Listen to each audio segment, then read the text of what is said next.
नोरमा group, जो सोचता है वो करता है। आपके अपने सपनों का आशियाना।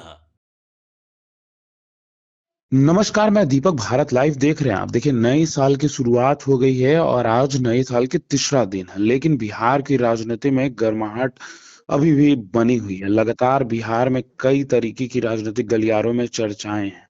आपने ये भी देखा होगा कि किस प्रकार से एक बयान और उसके बाद बिहार ही नहीं बल्कि पूरे देश में भूचाल मच गई है।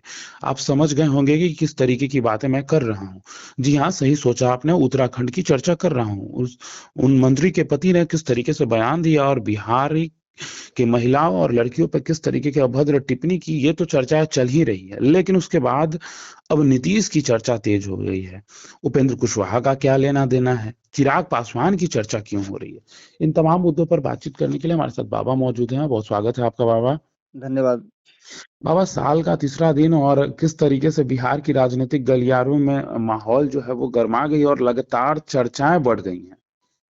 दीपक, लगातार आप सुन रहे होंगे कि खरमास के बाद खेला होगा, खेला होगा, खेला होगा।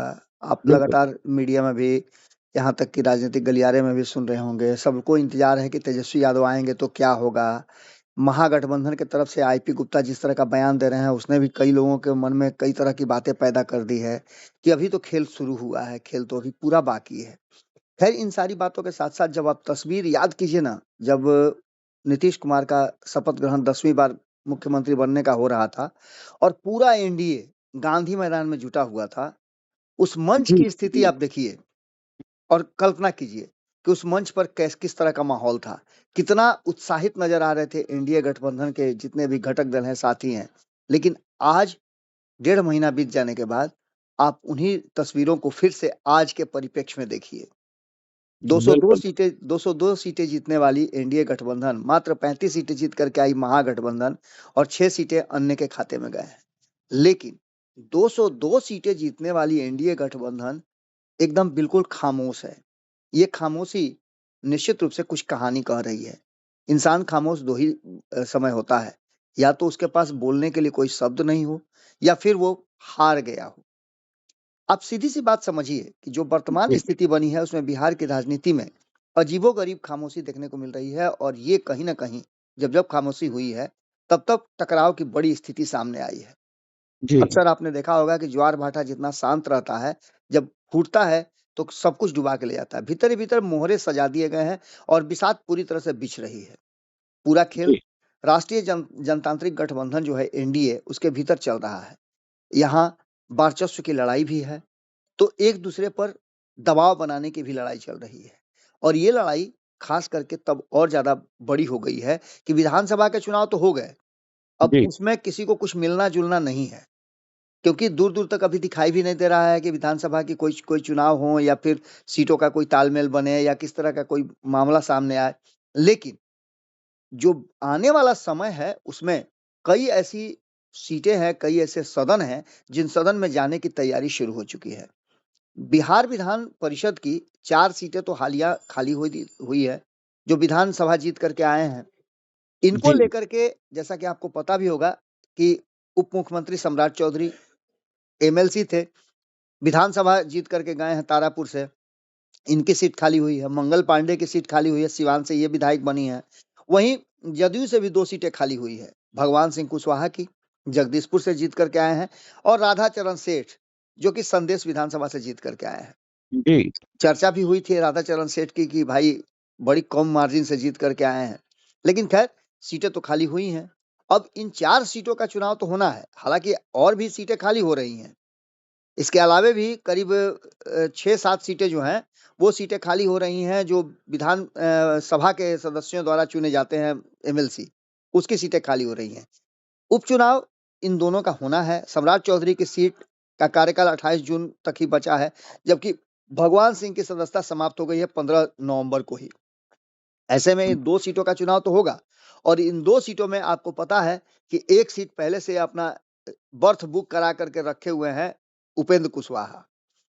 हम इसलिए ये बिल्कुल। हम इसलिए ये बात कह रहे हैं कि उपेंद्र कुशवाहा ने अपने बेटा को धड़ा माने तपाक से एकदम देखा होगा मंत्री बना दिया, और एक दबाव, एक नैतिक दबाव एनडीए गठबंधन भाजपा और जदयू पर डाल दिया कि भैया हमने तो मंत्री बना दिया, अब इसको बचा करके मंत्री बनाए रखने का और गठबंधन को बचाने का, आरएलएम गठबंधन में बनी रहे, इसके लिए आपको अब प्रयास करना है। तो इन 2 सीटों में से 1 सीट उधर देखी जा रही थी, लेकिन ये तब देखी जा रही थी जब उनके 4 विधायक उनके साथ खड़े नजर आ रहे थे। ये मामला आज से करीब 20 दिन पहले का है। मंत्री बनने के साथ ही पार्टी के भीतर जो कुछ भी नजर आ रहा है, और आपने देखा होगा कि जो 3 विधायकों की तस्वीरें दिल्ली से या जहां से भी आई हों, एक साथ बैठे हुए और ये कह रहे हैं कि हम एनडीए के साथ हैं, ये भी एक बड़ा खेल है। अब इस खेल बिल्कुल। में, आप इस खेल में समझ रहे होंगे कि जिसके पास मात्र 1 विधायक हो, अगर हम उन तीनों को साइड कर देते हैं तो, हालांकि आरएलएम और कुशवाहा की टीम जो है, उपेंद्र कुशवाहा की टीम बार बार ये दिखाने की कोशिश कर रही है कि हमारे विधायक हमारे साथ हैं, कहीं कुछ नहीं हुआ है, और उसको भी पॉजिटिव एस्पेक्ट में ले रहे हैं। वो तीनों का बिल्कुल। जो कहना है कि एनडीए के साथ हम हैं, लेकिन उसका कारण बताएंगे तो बड़ा विस्फोट हो जाएगा, क्योंकि उन तीनों ने जो कहा है कि हम एनडीए के साथ हैं, उसके मतलब क्या है, मायने क्या है, वो हम समझाते हैं आपको। लेकिन इसके साथ साथ आपको बता देते हैं कि क्या चिराग पासवान, जिनके पास 19 जी। विधायक हैं, उनको विधान परिषद की सीट नहीं चाहिए? उनके भी तो हुलास पांडे इंतजार कर रहे हैं, उनको भी तो जाना है, और कई लोग हैं जो विधान परिषद जाने के लिए उनके तरफ से तैयार नजर आ रहे हैं। इसके साथ साथ जदयू अपनी सीटें क्यों छोड़ेंगी, और जदयू नहीं छोड़ेगी तो फिर भाजपा क्यों छोड़ेगी? ये तब छोड़ी जा सकती थी जब उपेंद्र कुशवाहा के लोग उनके साथ होते। अब सबसे बड़ी बात यह है कि उपेंद्र कुशवाहा के जो 3 विधायक हैं, वो जी, जी। 2 तिहाई हो जाते हैं, क्योंकि 4 ही उनके पास विधायक हैं, और 4 विधायकों में अगर 3 एक साथ हो जाते हैं तो वो 2 तिहाई हो जाते हैं। ऐसे में वो चाहें तो, जो बातें अंदर अंदर चल रही हैं और जो सूत्रों से मुझे जानकारी मिली है, उस जानकारी के हिसाब से अब तक अगर वो चाहते तो जदयू में ज्वाइन कर सकते थे, वो चाहते तो भाजपा भी उन्हें ज्वाइन कर सकती थी, लेकिन न तो भाजपा और न ही जदयू, दोनों नहीं चाहती है कि गठबंधन के भीतर कोई ऐसा संदेश जाए जिसका असर गलत पड़े। अगर जदयू अपने पास ले लेती है तो निश्चित रूप से आप समझ ही रहे हैं कि क्या होगा। जदयू बड़ी पार्टी बढ़ने की दिशा में 2 कदम और आगे बढ़ जाएगी, 3 कदम आगे बढ़ जाएगी। तो वहीं बिल्कुल। भाजपा जो है, ये देख रही है कि अगर ऐसा करती है तो ये संदेश पश्चिम बंगाल के चुनाव में, उत्तर प्रदेश के चुनाव में ठीक ठाक नहीं जाएगा। तो क्यों ना जो खेल 2021 में चिराग पासवान के साथ हुआ था, उनके 5 माफ कीजिएगा 6 जो उनके सांसद थे, उनको अलग मान्यता दे दी गई थी और वो पार्टी अलग बना करके अलग बैठ गए थे। बिल्कुल उसी अंदाज में ये माना जा रहा है कि ये जी। जब आने वाला जो बजट सत्र शुरू होगा, उससे पहले या खरमास के जस्ट बाद इन लोगों को या तो आरएलएम मिलेगा, दावेदारी तो उसी बात की है, और भाजपा इस पर अपनी सहमति, मूक सहमति दे देगी। विधानसभा अध्यक्ष के पास ये पावर होता है कि वो उन्हें अलग मान्यता दे दें। अब ये तीनों अगर दावा करते हैं कि पार्टी उनकी है, तो मामला यहां से गड़बड़ा जाएगा, और ऐसे में उपेंद्र कुशवाहा ने जो पेंच फंसाया है, उसका क्या होगा आप अच्छी तरह से समझ रहे हैं। उपचुनाव इन 4 सीटों का जो खाली हुआ है, उनमें से 2 सीटों का तो निश्चित रूप से हो जाना है। वहीं आपको बता दें कि जो बाकी की खाली सीटें हुई हैं, उनका कार्यकाल जो है आगे तक है। राधाचरण सेठ की सीट खाली जो हो रही हुई है, उसका कार्यकाल आगे तक है, और वहीं आपको बता दें कि मंगल पांडे का भी कार्यकाल आगे तक है। तो ऐसी स्थिति में एक बात तो साफ साफ नजर आ रही है कि कहीं ना कहीं 2 सीटों का चुनाव तो अभी अभी होना है, और ये सीटें सीटें जब चुनाव होगा तो आप समझ सकते हैं कि इनके चुनाव में निश्चित रूप से 6 महीना से पहले होना है। तो ऐसे में ये तय हो जाएगा कि उपेंद्र कुशवाहा के पुत्र को वो सीट मिलती है कि नहीं मिलती है। हालांकि अगर जी। एक विधायक उनके पास रह जाते हैं तो सीट देने का कोई औचित्य होता नहीं है। दूसरी लड़ाई जो है वो आपको पता है कि राज्यसभा की है। 9 सीटें राज्यसभा की भी आप देखे होंगे कि उसको 5 सीटों को लेकर के चल रहा था कि 5 सीटें राज्यसभा की खाली होगी, जहां एक तरफ विधान परिषद की, वहीं राज्यसभा की सीटों पर भी काम चल रहा है, और जी। ऐसे में ये सीट भी उनके हाथ से निकल जाएगी। सबसे बड़ी बात है कि उपेंद्र कुशवाहा के बेटे दीपक प्रकाश को अगर नहीं मिलती है तो उनका मंत्री पद छोड़ने का दबाव उन पर बन जाएगा। जून तक इंतजार संभव नहीं है, इसलिए उपचुनाव वाली यह सीट उनके जीवन रेखा की मानी जा रही है। सीधी तौर पे आप समझ सकते हैं कि कहीं ना कहीं अगर 6 महीना से पहले उन्हें किसी भी सदन का सदस्य नहीं बनाया जाता है, तो उनकी मंत्री सदस्यता मंत्रिपरिषद बिल्कुल समाप्त हो जाएगी। और ये उनके लिए एक बहुत बड़ा झटका ही नहीं होगा, एक समझिए तो ह्यूमिलिएशन भी होगा। वहीं आपको बता दें कि राज्यसभा में राजनीति शुरू हो चुकी है। राज्यसभा वाली सीट पर सबसे बड़ा दबाव जो है, वो चिराग पासवान का है। उनको भी एक राज्यसभा की सीट चाहिए 5 में से। जो सीटें उधर से आ रही हैं घूम फिर करके, खास करके राजद वाली 2 सीटें, वो तो सीट निश्चित रूप से एनडीए गठबंधन में गिफ्ट आ रहा है, तो गिफ्ट में से सबका हिस्सा होता है। अब देखे हो यह कि परिवार में किसी को गिफ्ट मिलता है, तो सब लोग उसको बाँट करके प्रयोग करते हैं। वही स्थिति है। और इधर जीतन राम मांझी को भी आपने सुना होगा कि वो भी कह रहे हैं कि भैया हमको देखो तो सभा में सीट कम आपने दिया, आपने हमको लोकसभा में भी सीट कम दिया, उपेंद्र कुशवाहा हार गए तो उनको राज्यसभा भेज दिया, हम जीत गए तो हमको कुछ नहीं दे रहे हैं, तो हमको भी एगो राज्यसभा का सीट चाहिए। और इस बात को लेकर के वो काफी आपने देखा होगा कि हंगामा भी मचाए थे। बिल्कुल शांत शांत बैठे हुए हैं तो नहीं, निश्चित रूप से कुछ ना कुछ समझौता भीतर भीतर हुआ होगा। तो जिसके पास कुछ भी नहीं है, अगर उपेंद्र कुशवाहा के विधायक उनके हाथ से निकल जाते हैं, तो उनके पास एकमात्र विधायक रहते हुए यदि उनको राज्यसभा भी भेज दीजिए, उनको विधान परिषद भी भेज दीजिए, तो ये कहीं से उचित नहीं होगा। और ऐसे में चिराग पासवान अपनी मां को जो भेजना चाहते हैं राज्यसभा, उस पर झटका लगेगा। तो ऐसी स्थिति में चिराग पासवान चुप बैठने वाले नहीं है। राज्यसभा कहीं ना कहीं इस राज्यसभा की सीट को सबसे ज्यादा अहमियत अगर कोई दे रहा है, तो वो है चिराग पासवान। क्योंकि चिराग पासवान ने 100% प्रदर्शन करके एनडीए गठबंधन को दोनों ही जगह, चाहे वो केंद्र हो या राज्य हो, दोनों जगह सपोर्ट किया है और बिना किसी शर्त पे सपोर्ट किया है। अब इन सारी बातों को लेकर के जो परिस्थितियां साफ नजर आ रही हैं, उसमें सबको खरमास खत्म होने का इंतजार है। दूसरी तरफ आपको बता दें कि एक सबसे महत्वपूर्ण जो हिस्सा है, वो है कि खरमास के बाद तेजस्वी यादव 5 तारीख को आ रहे हैं। और तेजस्वी के आने के बाद कहा यह जा रहा है कि खरमास के बाद एनडीए में जी भयंकर घमासान होना है। नीतीश भाजपा में कुशवाहा जो पेच फंसाए हुए हैं, उसमें न तो नीतीश एक डेग पीछे हटने के लिए है, न भाजपा के पास कोई विकल्प है कि नीतीश को दबाव में रखे।